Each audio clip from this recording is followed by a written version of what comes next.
Meus irmãos, a paz do Senhor Jesus Cristo a todos. Quero declarar a minha alegria nesta noite de estar servindo a noiva do Cordeiro aqui no nosso templo sede. Também agradeço a Deus pela dádiva da vida, da salvação, ao nosso pastor Hélio pela confiança sempre depositada na minha pessoa, os demais ministros, presbíteros que ocupam a tribuna nesta noite. Queridos, comentava com o pastor Hélio que até ontem à noite eu estava convicto de que não teria condições de chegar aqui nesta noite, visto que os irmãos podem perceber, a minha voz está bastante comprometida devido a uma virose que enfrentei esta semana, e ontem estava completamente afônico, sem voz, mas hoje aprove ao Senhor me devolvê-la, ainda que em parte. E, portanto, conto com as orações dos santos, a paciência da igreja, a ajuda do irmão Joel ali. Amém, irmão Joel? Vamos meditar na palavra do Senhor. Abra sua Bíblia na primeira carta aos Coríntios, capítulo 15.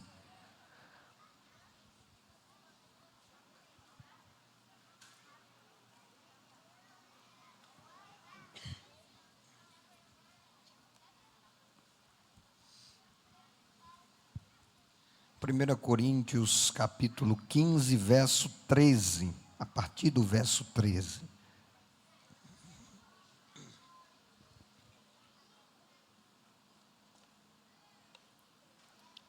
Todos encontraram?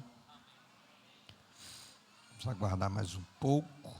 Primeira carta de Paulo aos Coríntios, capítulo 15, versículo 13. Nos diz a palavra do Senhor: e se não há ressurreição de mortos, 12, é melhor, irmãos, vamos começar a partir do 12. Ora, se prega que Cristo ressuscitou dos mortos, como dizem alguns dentre vós que não há ressurreição de mortos? E se não há ressurreição de mortos, também Cristo não ressuscitou. E se Cristo não ressuscitou, logo é vã a nossa pregação e também é vã a nossa fé. E assim somos também considerados como falsas testemunhas de Deus, pois testificamos de Deus que ressuscitou a Cristo, ao qual, porém, não ressuscitou, se na verdade os mortos não ressuscitam. Porque se os mortos não ressuscitam, também Cristo não ressuscitou. E se Cristo não ressuscitou, é vã a vossa fé, e ainda permaneceis nos vossos pecados. E também os que dormiram em Cristo estão perdidos. Se esperamos em Cristo somente nesta vida, somos os mais miseráveis de todos os homens. Mas agora, Cristo ressuscitou dos mortos e foi feito as primícias dos que dormem. Porque assim como a morte veio por um homem, também a ressurreição dos mortos veio por um homem. Porque assim como todos morrem em Adão, assim também todos serão vivificados em Cristo. Mas cada um por sua ordem. Cristo as primícias, depois os que são de Cristo na sua vinda. Quem diz amém? Queridos, dia melhor não há do que este, o domingo, o dia do Senhor, o dia em que Cristo ressurgiu dos mortos para nunca mais morrer, para tratarmos sobre este tema. Sabemos, amados, que a fé cristã possui um conjunto de doutrinas enorme, extenso, amplo. E existem doutrinas da fé cristã que são inegociáveis, que nós não temos liberdade de crermos de mais de uma forma. Há outras que não. Há certos assuntos da Bíblia Sagrada que a própria Escritura nos dá uma relativa liberdade para divergirmos, sem que isso comprometa a saúde da nossa confissão. Contudo, há certos assuntos na palavra de Deus que só existe uma maneira de crer, uma maneira de pensar. E a ressurreição está dentro deste pacote. Quando nós analisamos o plano da redenção, que segundo a palavra foi concebido por Deus antes da fundação do mundo, mas que foi executado na história por meio de nosso Senhor Jesus Cristo, nós somos induzidos a pensarmos que apenas a morte de Jesus seria suficiente para assegurar o nosso resgate do poder do pecado. E não temos dúvidas de que a morte de Jesus foi e sempre será um evento crucial quando se trata da nossa salvação. O escritor aos Hebreus chegou a dizer que sem derramamento de sangue jamais poderia existir remissão dos pecados. O próprio Jesus, ao longo do seu ministério, sempre compreendeu que a sua encarnação, que a sua vida, que o seu ministério teria o seu ápice nas últimas 24 horas da sua vida. É tanto que ele chegava a chamar este dia de a minha hora, ou a hora pela qual eu vim ao mundo.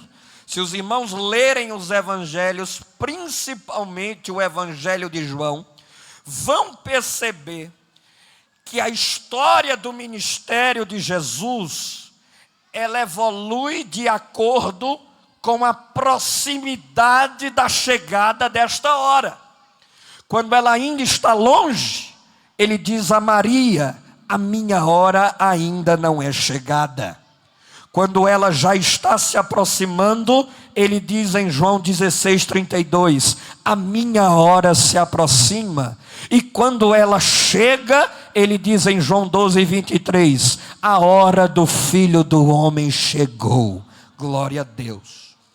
Contudo, queridos, nesta noite, com a ajuda do Espírito Santo, nós iremos compreender que a ressurreição de Jesus é tão fundamental quanto a sua morte, no que diz respeito à garantia da nossa plena salvação.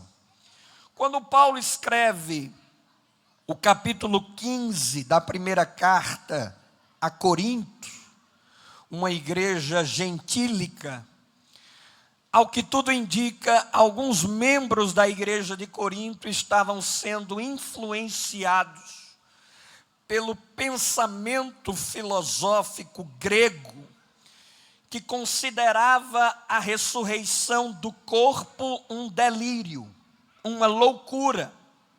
E isto se justifica pelo fato de que os gregos compreendiam que o corpo era a prisão da alma e que a morte era justamente o momento em que esta alma ganhava a sua liberdade. Portanto, quando os cristãos começam a pregar que um dia este corpo será ressuscitado, os gregos consideravam isto loucura, porque para eles era como submeter a alma a uma nova prisão. A prova disso é que em Atos 17:32, quando Paulo está pregando no Areópago aos atenienses, a Bíblia diz, Lucas diz, que eles ouvem atentamente a mensagem de Paulo, até o momento em que Paulo fala sobre a ressurreição. E o texto diz que Paulo virou motivo de zombaria, motivo de piada. Mas para Paulo e para nós que cremos neste livro, a ressurreição de Jesus está no coração da fé que é capaz de salvar a todos os homens. Em Romanos capítulo 10, Paulo diz: todo aquele que invocar o nome do Senhor será salvo. E como é que se faz isso? Paulo diz, há uma fórmula composta de duas etapas. Se com a tua boca, primeira, confessares ao Senhor Jesus, não é apenas acreditar nele como um líder religioso, é confessá-lo como dono da tua vida, como dono da tua história, como dono da tua família, e no teu coração creres que Deus o ressuscitou dos mortos, serás salvo. Quem crê nesta fórmula maravilhosa? E amados, no capítulo 15 de 1 Coríntios, Paulo fala da ressurreição de Jesus e da ressurreição futura dos salvos, como se fosse um único evento, como se fosse uma única ocasião. E para isso, ele vai argumentar com 4 argumentos. Por que nós não podemos duvidar que Jesus ressuscitou? E porque nós podemos ter absoluta certeza que se ele ressuscitou, quem morreu crendo nele também ressuscitará um dia. O primeiro argumento que o apóstolo Paulo utiliza é um argumento de natureza histórica. Paulo diz: a ressurreição de Cristo é um fato. A ressurreição de Cristo não é um delírio pós-traumático. Se tem alguém aqui que cursa psicologia ou atua na área, sabe que um delírio pós-traumático é quando a nossa mente cria um cenário artificial depois de um trauma muito violento para nos ajudar a suportar a dor de uma perda, a dor de uma separação. Paulo diz: a ressurreição não é um delírio pós-traumático dos discípulos que criaram essa história para suportar a perda do mestre. A ressurreição não é uma fraude, como o Sinédrio pagou os soldados romanos para espalharem, de que os discípulos haviam roubado o corpo no túmulo de Jesus, para espalhar a história de que ele havia ressuscitado. Mesmo porque, se a ressurreição tivesse sido uma fraude, seria a fraude mais tola da história. Porque se os discípulos fraudaram a história da ressurreição, não ganharam nada com isso. Pelo contrário, foram martirizados, sofreram e morreram para sustentar essa história. Nenhum homem morre por algo em que ele não acredita. Nenhum homem morre por uma fraude. Nenhum homem morre por uma mentira. Homens só morrem por aquilo em que eles creem piamente. E Paulo diz que este fato possui testemunhas. Uma coisa é dizer que é fato, outra coisa é dizer que há provas. E Paulo diz: há testemunhas. E para melhorar, estas testemunhas viram ele ressurreto. Existem prova testemunhal primária, que é essa: quem vê o fato. Secundária, quem ouve de quem viu. Terciária, quem ouve de quem ouviu de quem viu, e por aí vai. Quanto mais a cadeia aumenta, maior a chance de o evento não ter acontecido da maneira como ele é contado. É aquela brincadeira da época da escola, telefone sem fio. Começa de um jeito, lá no final está totalmente diferente. Paulo diz, aqui não. As testemunhas viram, eles não ouviram falar, eles viram o fato acontecer. Quem foram essas testemunhas? Veja aí na sua Bíblia. Versículo de número 3. 1 Coríntios 15, 3.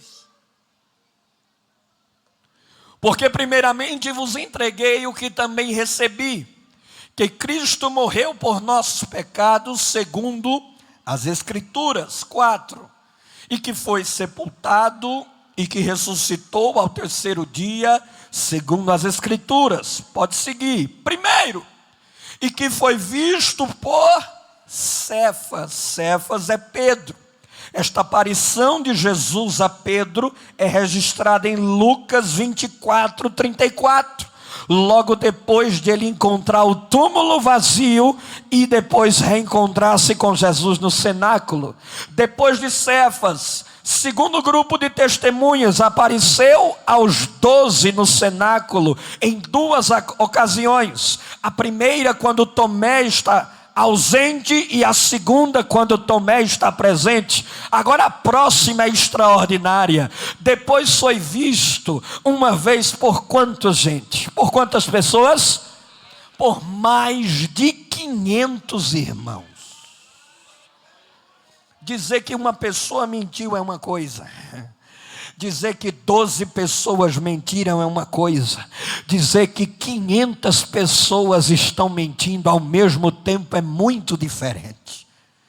E Paulo ainda melhora esta prova testemunhal, porque ele diz uma informação interessante, dos quais a maior parte ainda está viva. Perceba, da ressurreição de Jesus até o momento em que Paulo escreve esta carta, já haviam se passado aproximadamente 20 anos. Paulo está dizendo, a maior parte está viva. E se você duvidar, pode ir na casa de qualquer um e perguntar.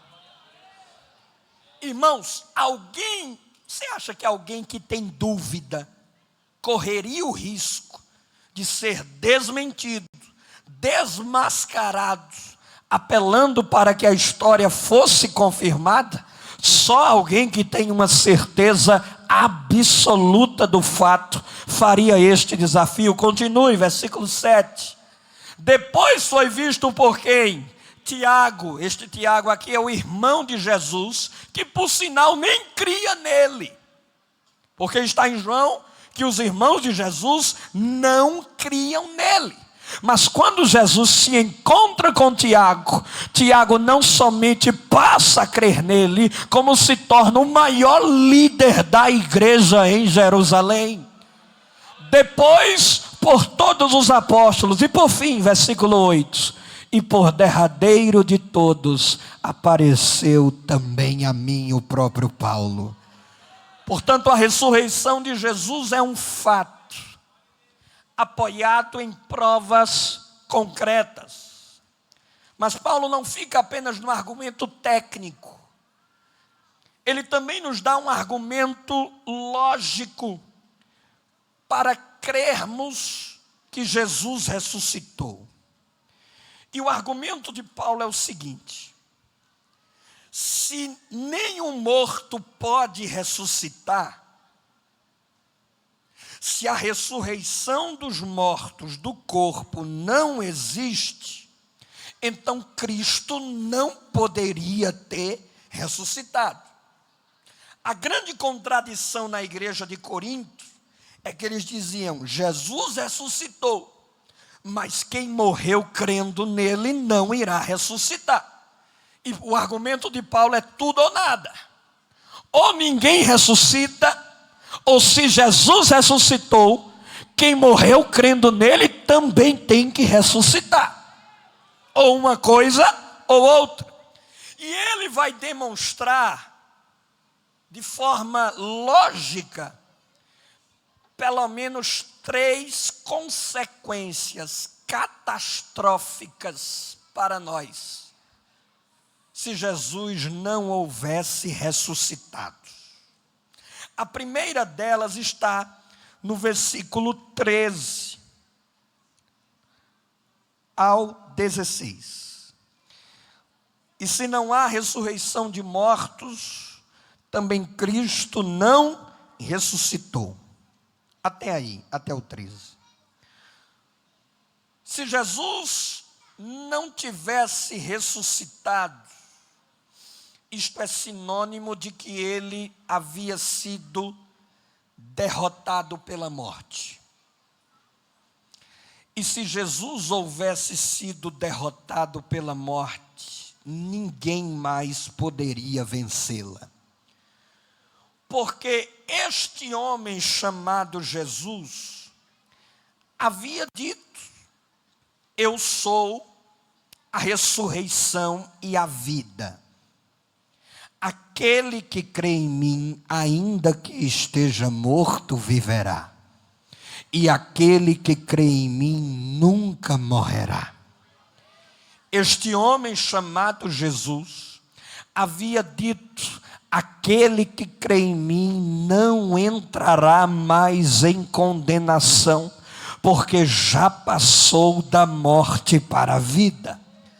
Paulo está dizendo: se um homem que declarou ter tanto poder e autoridade sobre a morte, não tivesse vencido ela pela ressurreição, então nenhum de nós teria a capacidade de vencê-la. Estaríamos perdidos. Segunda catástrofe que teria ocorrido se a ressurreição não houvesse acontecido. Versículo 17. Se Cristo não ressuscitou, complete. E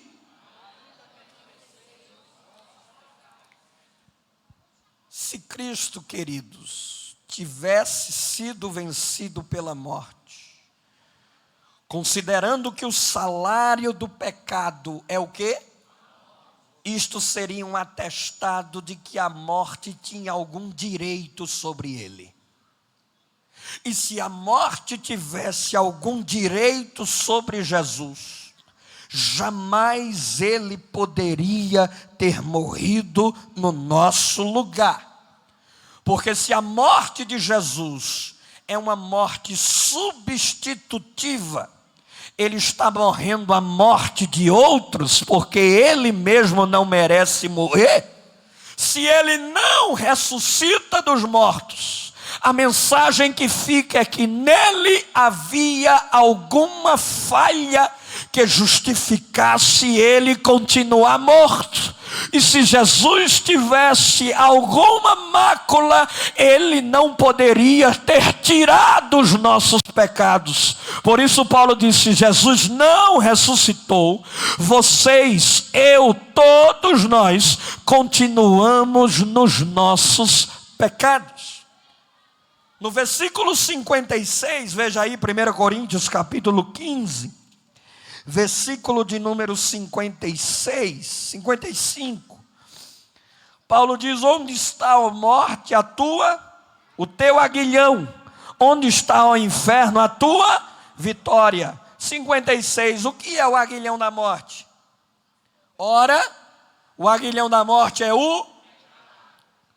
Aguilhão era uma vara de ferro afiada, que se usava para tanger os bois na época de Paulo. E quando o boi era ferido, ele obedecia a ordem de quem estava à frente do rebanho.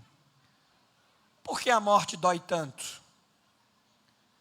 Por que a morte nos machuca tanto? Porque ela lembra que somos culpados. Porque ela nos lembra que a merecemos como juízo pelo nosso pecado.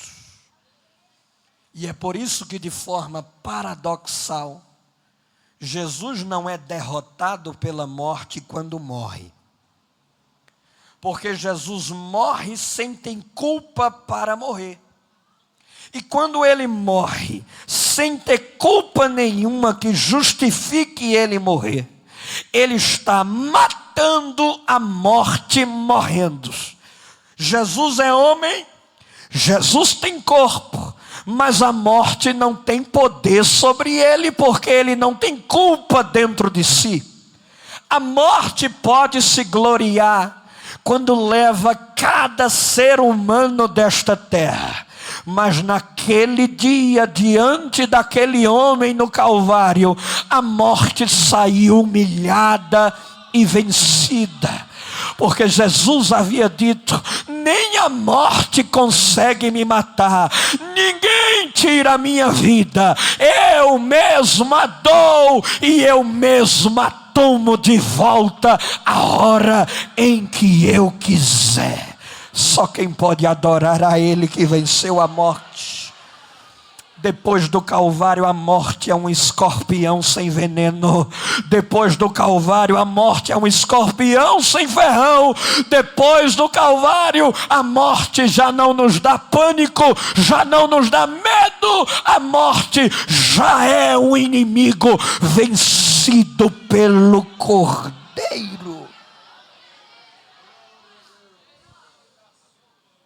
E é por isso que o crente pode desejar a morte, não ela em si, mas naquilo que ela proporciona. Aleluia. Por isso que Paulo diz em Filipenses 1, estou em grande aperto, porque por um lado eu desejaria partir agora, não porque vou morrer, mas porque vou estar imediatamente na presença do Senhor, e sei que isto é muito melhor. Os homens aí fora fogem de pânico pela morte, o crente encontra descanso nela. Levante as tuas mãos e adora ao nome do Senhor. Ele venceu. Aleluia. Falei de um argumento histórico, falei de um argumento lógico, mas Paulo usa também um argumento doutrinário. E esse está no versículo 20. Veja aí na sua Bíblia.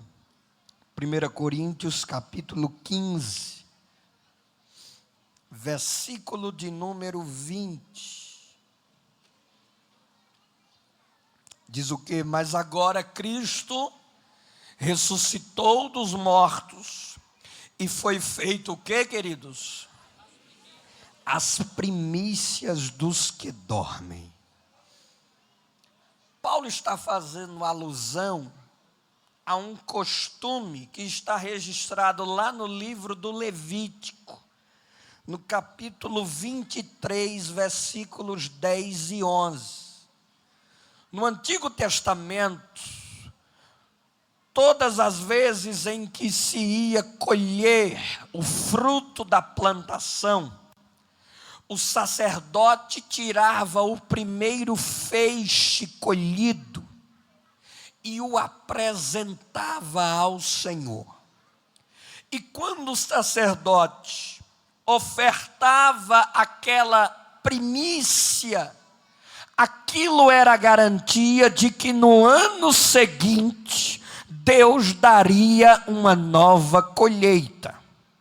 Agora, o mais belo é de que este feixe que era apresentado ao Senhor como primícia, adivinha em que dia da semana ele era apresentado? No dia seguinte ao sábado, no domingo. Paulo está dizendo, quando Jesus ressuscita dos mortos, Ele é a primícia da colheita que ainda está por vir. E se Ele é a primícia, quem vem depois dele pode ter a esperança que também irá receber. ressuscitar dentre os mortos. E Paulo explica isso de uma forma simples e representativa. Jesus, como segundo Adão, vem para reverter a herança trazida pelo primeiro. Se o primeiro Adão, através do seu pecado, transfere a toda a humanidade as sequelas do pecado, que é a morte, Cristo, como segundo Adão, transfere aos homens o legado da sua vitória. Se na derrota de Adão todos morrem, na vitória de Cristo todos vivem. Se na derrota de Adão todos pecam, na vitória de Cristo todos serão glorificados. Não é pelo que você pode, não é pelo que você tem, é pelo que Ele já fez, é pelo que Ele já conquistou, é pelo que Ele já garantiu. Você talvez chegou aqui dizendo nesta noite: Senhor, eu sou tão fraco, eu sou tão falho, mas nesta noite Ele diz: não é pelo que você é por aquilo que eu já fiz ao teu favor. Se eu fosse você, eu levantava a mão, porque ninguém poderia fazer o que Ele fez. Aleluia. Glória a Deus. Já caminho para o fim. Argumento histórico: a ressurreição de Jesus é um fato. Argumento lógico: se Jesus ressuscitou, então outros também podem ressuscitar. Argumento doutrinário: se Jesus não ressuscitou, a nossa salvação não estaria completa. Mas há um argumento prático, e esse é o mais emocionante de todos. Veja aí no versículo de número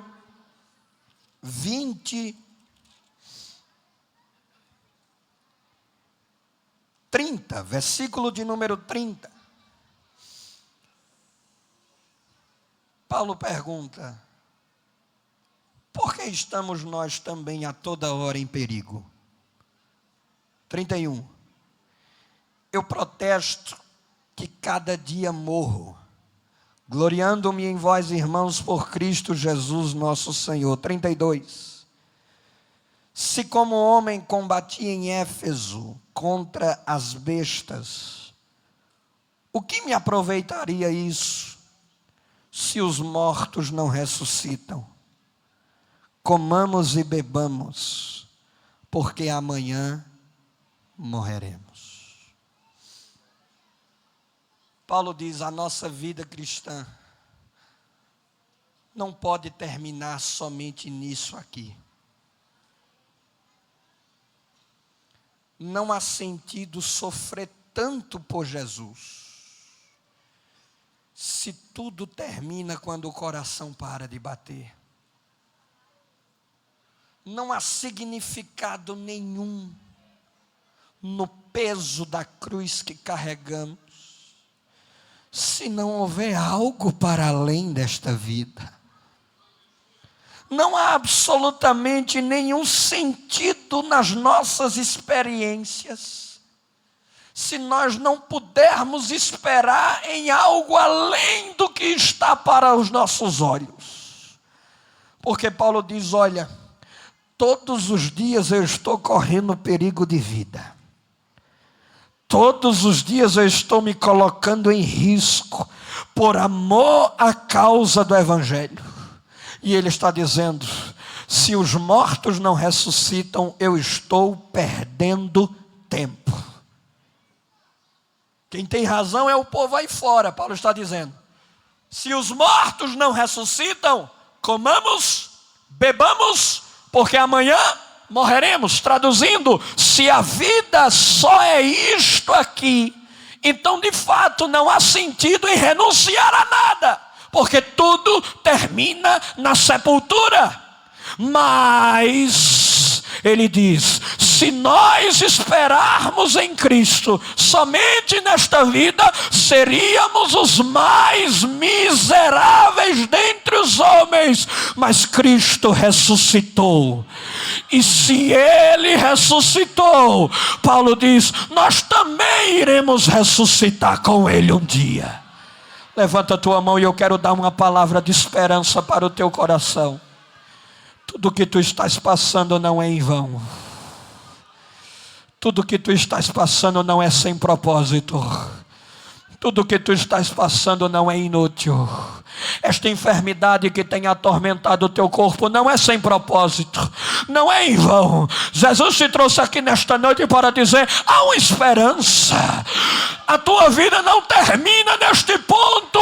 Há algo além, há algo além, há algo além. E uma alegria está tomando conta do teu ser, do teu coração nesta noite, porque a esperança da ressurreição está viva. Só quem crê nesta palavra, levanta a mão e adora.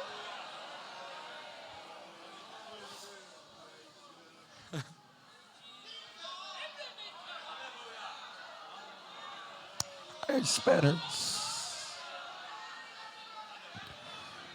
A esperança.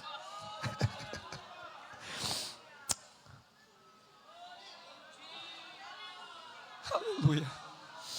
Adore a Jesus. Adore a Jesus. Ele morreu para te dar esperança. Tu disseste a Deus estes dias, Senhor, é isto a minha vida? A minha vida é isto, Senhor? É dor, sofrimento, aperto. Mas nesta noite ele diz, a esperança. A esperança não termina aqui. Não termina aqui. Glória a Deus.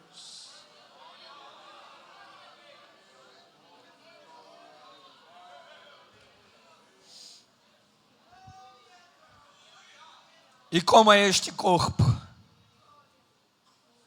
Não sei. Os coríntios não acreditavam em ressurreição, porque eles diziam, como é que de um corpo em decomposição pode sair um corpo glorioso? Eles diziam, da morte não pode sair vida, e Paulo diz, tolos. Porventura, a semente não precisa morrer para que a planta viva? A morte não é um impeditivo lógico para a vida. Não! A própria natureza revela que a morte é um antecedente necessário. Por isso Jesus diz em João 12:24, se o grão de trigo cair no chão, mas não morrer, não dá frutos. Mas se cair no chão e morrer, dá muito fruto. Agora, Paulo explica que não existe uma única espécie de corpo. Veja aí na sua Bíblia, versículo de número 39.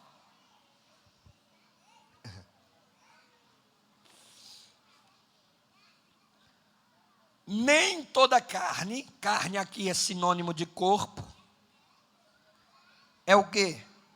É uma mesma carne, mas uma é a carne dos homens, outra a carne dos animais, outra a carne dos peixes e outra a carne das aves. Paulo está falando de espécies diferentes, são corpos físicos, mas de naturezas distintas.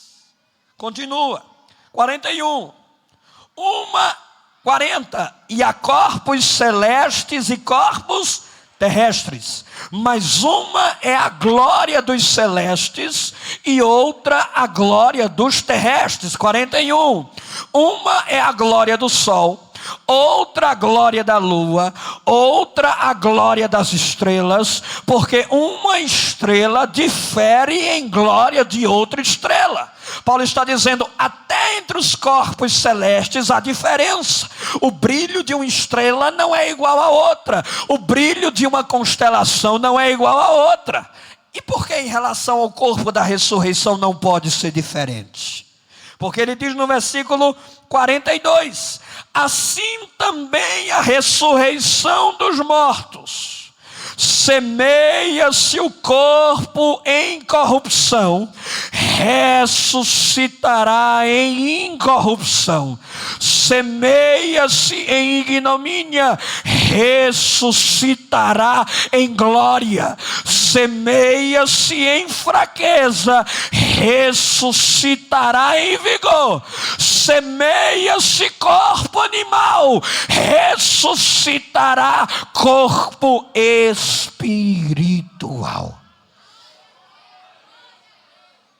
Aqui, Paulo afirma que o que difere a matéria-prima, o que difere a substância do corpo ressurreto, é a matéria-prima. O corpo do primeiro Adão é formado do pó da terra. O corpo ressurreto é formado a partir do corpo do segundo Adão que é criado no céu, que tem a sua substância formada no céu.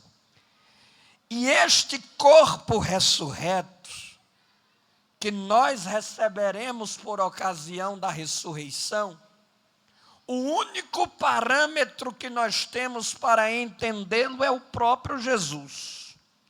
Porque há um mistério de que mesmo que não tenhamos a mesma glória que ele tem, teremos o mesmo corpo. Veja Filipenses, capítulo 3, versículo de número 20. Paulo diz, mas a nossa cidade está nos céus, donde também esperamos o Salvador, o Senhor Jesus Cristo. Agora veja o 21. Que transformará o nosso corpo abatido para ser o que, irmãos? Conforme o seu corpo glorioso. Se na terra o teu corpo é conforme o corpo dos teus pais, na ressurreição o modelo é o corpo de Jesus. E não é o corpo primitivo dele, é o corpo glorificado. E este corpo glorificado, ele tem alguns elementos de continuidade em relação ao corpo atual. Em que sentido? É corpo físico. O corpo glorificado e ressurreto é um corpo físico. Você poderá abraçá-lo na glória. Você poderá abraçar aquele ente querido que até hoje você sente a falta.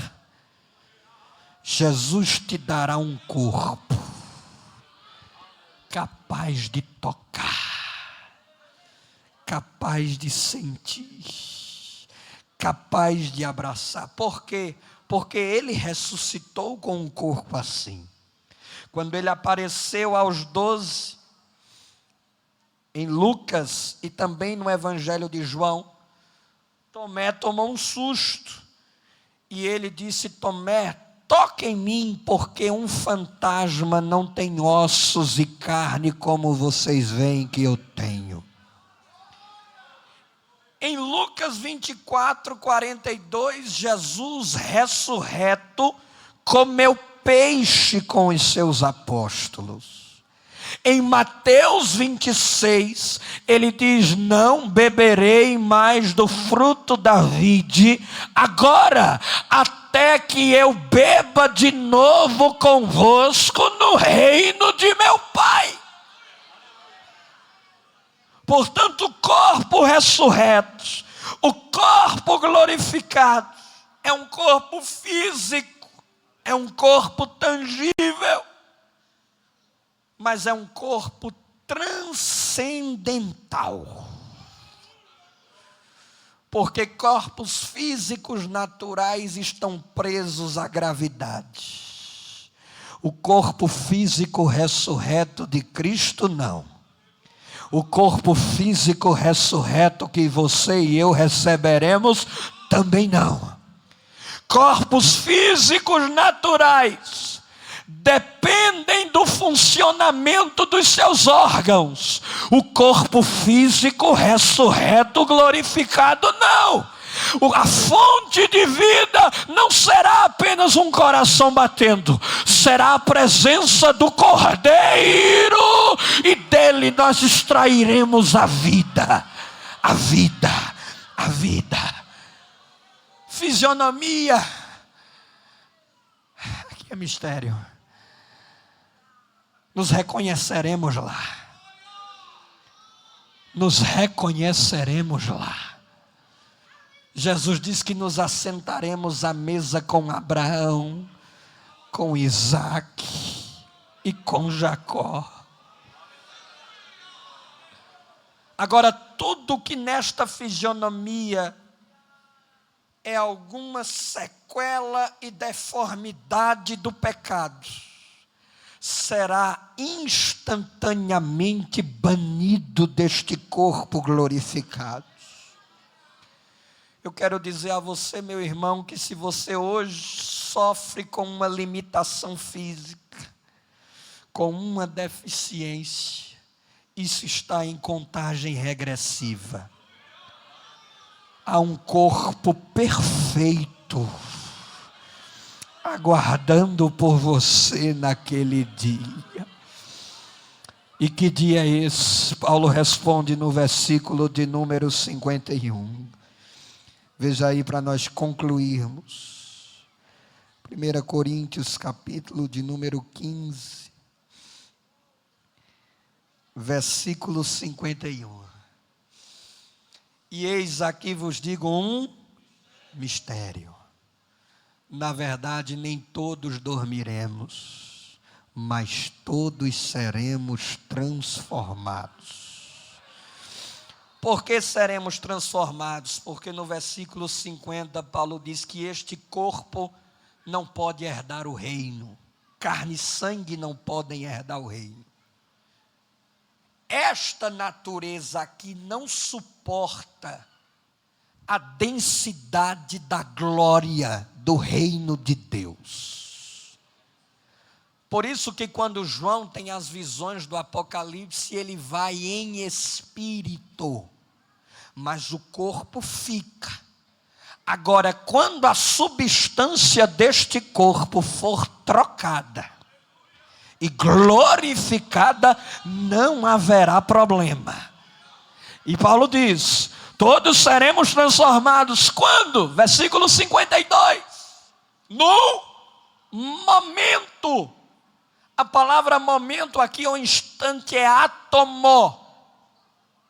A palavra átomo é a menor unidade de tempo possível.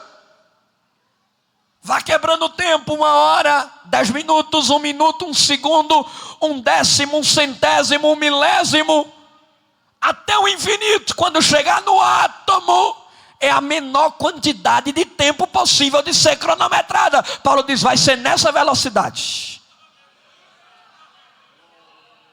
E o que ele tem mais perto para comparar é isso aqui, ó. A ciência acredita que nós piscamos os olhos 5 vezes por segundo.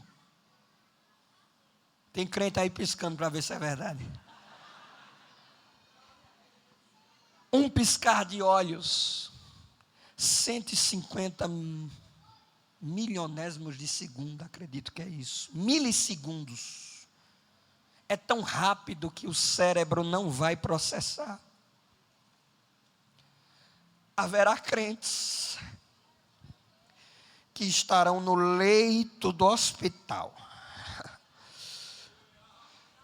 respirando à base de aparelhos, Há outros que estarão em um leito em processo de hemodiálise. Há outros que estarão na sessão de quimioterapia. Mas em 150 milissegundos, em um abrir e fechar de olhos, Paulo diz que a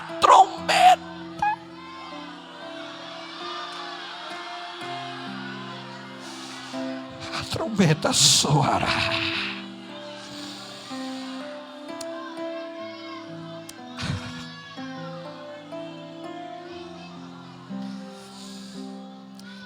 E os mortos ressuscitarão incorruptíveis. Aquela pessoa que teve que ser sepultada com o caixão fechado, para não espantar quem estava no velório, porque não sobrou nada, Paulo diz, vai ressuscitar inteiro. E nós seremos transformados. Porque convém que isto que é corruptível se revista da incorruptibilidade. E que isto que é mortal se revista da imortalidade. E quando isto que é corruptível se revestir da incorruptibilidade, e isto que é mortal se revestir da imortalidade, então se cumprirá a palavra onde está escrita: engolida foi a morte pela vitória. Você pode adorar a Jesus nesta noite por 30 segundos. Olha a promessa que tem sobre a tua vida. Olha a promessa que tem sobre a tua vida. E o mais lindo é que Paulo termina tudo isso dizendo, depois de saber desta promessa, ele diz: portanto, meus amados irmãos, sede firmes e constantes. Você vai largar esta promessa aqui por aquela proposta? Você vai abrir mão desta promessa por aquela oferta? Você vai abrir mão desta promessa por aquela tentação? Portanto, meus amados irmãos, sede firmes e constantes, sempre abundantes na obra do Senhor, sabendo que o vosso trabalho não é vão no Senhor. Há uma recompensa. Há uma recompensa para a tua fidelidade. Há uma recompensa para os teus sofrimentos. Há uma recompensa para as tuas batalhas. Eu quero dizer a crentes aqui nesta noite que estão sendo apavorados pelo medo da morte, hoje a esperança da ressurreição está tomando conta do teu coração. Tu não podes andar vivendo temendo a morte. Há uma promessa de vida eterna sobre a tua vida. E se tem alguém aqui nesta noite que ainda não tem esta esperança, Jesus quer colocar ela hoje, agora, dentro do teu coração. A esperança de que as coisas não terminam na cova. Quem pode adorar ao nome de Jesus? Deus abençoe a todos.